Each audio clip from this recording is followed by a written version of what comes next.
Howdy, welcome back to the channel. So most of you know that I like cool, fringe, and interesting decks that I like to try to play competitively with them.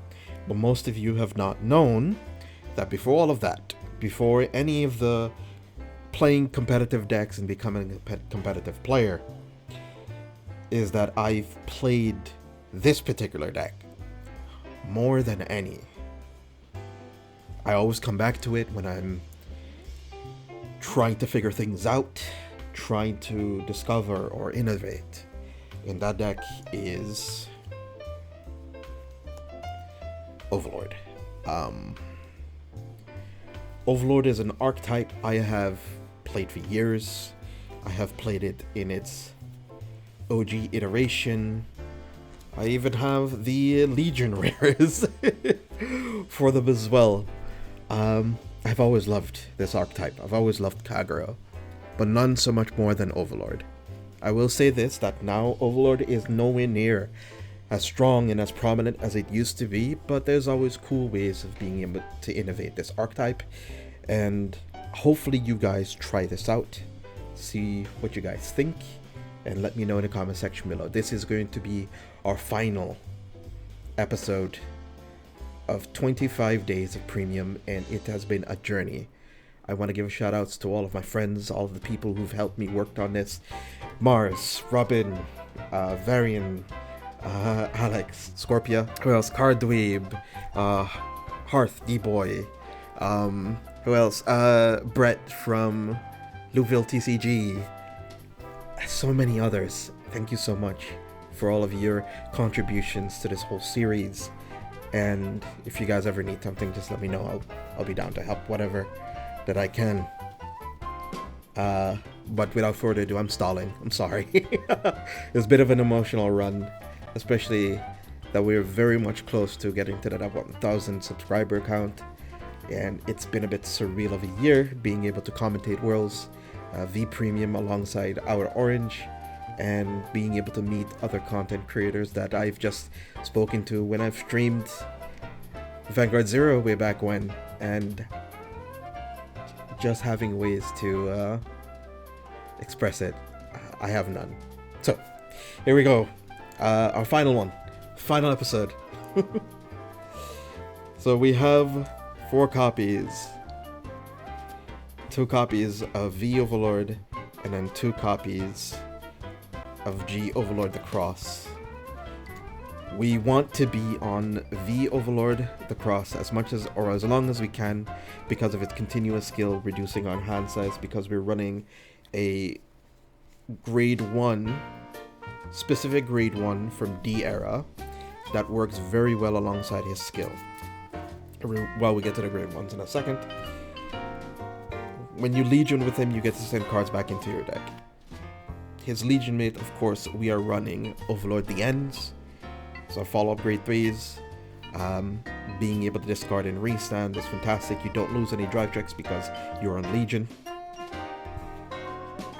since your Vanguard is not him, not Overlord the End himself, but Overlord the Cross. That's it for grade 3 lineup. Wait, actually, that is not true at all. It's a new addition that I have not mentioned yet, but it is Overlord the Rebirth, being able to lock your rear guards sometimes and retire your opponent's rear guards without having to commit too many resources, because sometimes if you want to go first and you need to put an Overlord into soul, this is now the best going first Overlord to put into soul to get a restand. For grade 2 lineup, Igni Roads to search through your deck. You could run the D versions of Burning Horn, that's entirely up to you. Another grade 2 that I have come to love, that is 4 copies of Wyvern Strike. The cut, allowing you to get a little bit of guard restrict, especially when you're on your Legion turn, because now there's so much ways of being able to defend yourself against your restanding Vanguards. You have ways to hose it, especially with the Mega Colony Grade 1 Brilliant Blister. You also have the crit reducer of Anavarda from Genesis, and then you also now have the Grand Blue variation in theirs with Olivia, and there's also DI that has theirs.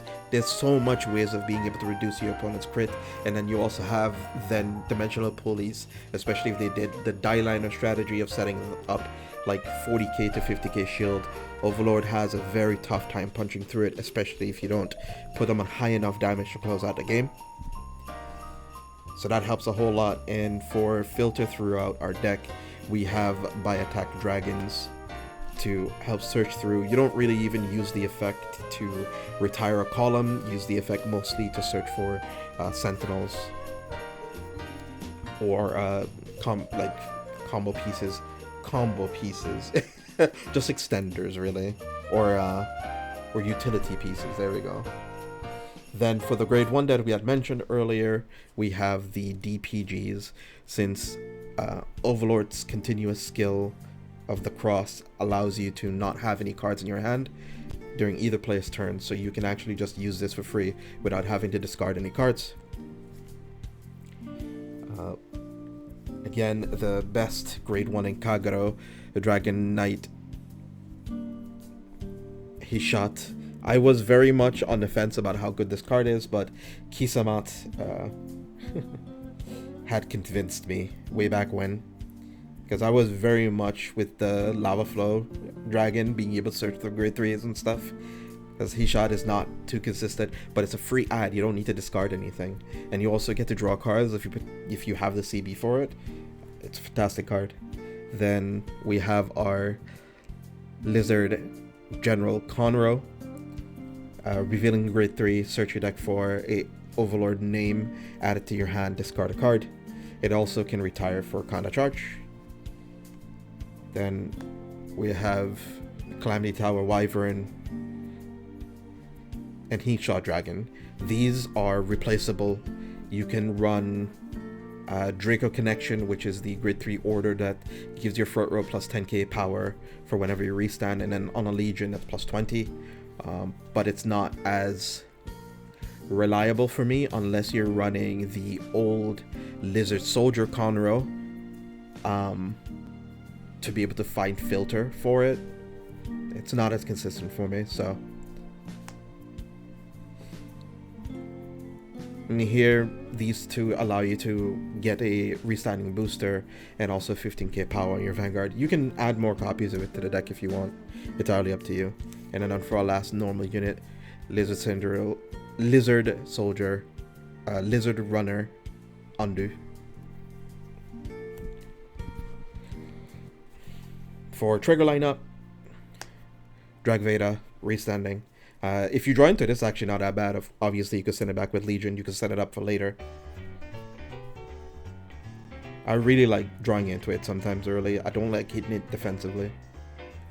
But I do like hitting defensively. These Janats. Defensive trigger with the updates. Of course, this deck does require you to be on lower hand size to be able to utilize the Overlord, the end skill when you're Legion, but having ways of being able to draw into defensive pieces, a Sentinel, Elementaria, stuff like that is very important. Oh, of course, I didn't have it here because it's in my sleeve over here. This empty sleeve, but this is Elementaria's Attitude. Our further trigger lineup is the Intersoul crits, the other variations, the one that needs you to be on GB1. You do go through your G Guardians very intensely, so it's a way for you to be able to use it.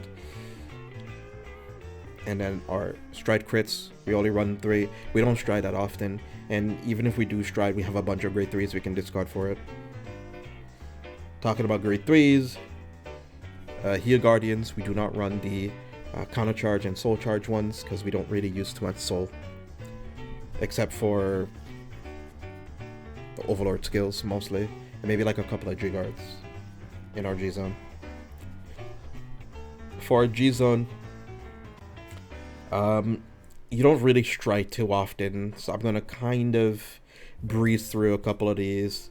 One copy of Baccarat, one copy of Zumburst, one Gilgal into the Mega Colony matchup,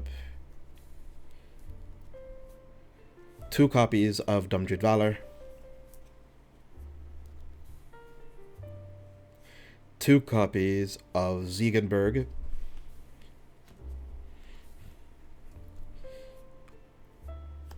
1 copy of Salam, Advanced Guard Dragon, Defeat Flare Dragon, and one of our newer additions was this one from the History Collection. It is an additional Sentinel whenever you run out of PGs or you can't really guard from hand too proactively. It's a way of being able to help it out. And of course, if you like yourself some KFC, here you have some Denal Griffins to retire your opponent's attacking units. But everybody is currently running Angel Ladder, so good luck with that. And that's why Kagero itself is in a pretty rough spot for an archetype that focuses a lot around retiring.